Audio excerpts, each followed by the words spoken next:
रायगडावरील वाघ्या कुत्र्याची समाधी हटवा अशी मागणी केलेली आहे संभाजीराजे छत्रपती यांनी। संभाजीराजे यांनी पत्रातून मुख्यमंत्री फडणवीसांकडे ही मागणी केली आहे। वाघ्या कुत्र्याचा शिवकालीन इतिहासामध्ये उल्लेख नाही। 31 मे 2025 पूर्वी वाघा कुत्र्याची समाधी हटवा अशी मागणी संभाजीराजे छत्रपतींनी केली आहे। संभाजीराजे छत्रपतींचं मुख्यमंत्र्यांना पत्र।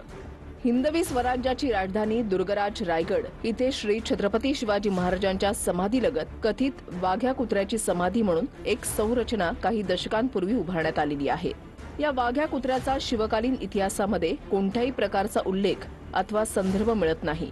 भारतीय पुरातत्व विभागानेही या वाघ्या कुत्र्याचं ऐतिहासिक महत्त्व तसंच ऐतिहासिक माहिती आणि पुरावे उपलब्ध नसल्याची स्पष्टोक्ती दिलेली आहे। समस्त भारतवासियांचं श्रद्धास्थान असणाऱ्या श्री छत्रपती शिवाजी महाराजांच्या समाधीलगत एका कपोलकल्पित कुत्र्याची समाधी आणि पुतळा उभारणं हे महाराष्ट्राचं दुर्दैव आहे। कोणती ऐतिहासिक पार्श्वभूमी आणि महत्त्व नसलेली वाघ्या कुत्र्या समाधी ही दुर्गराज रायगडवरील अतिक्रमण आहे।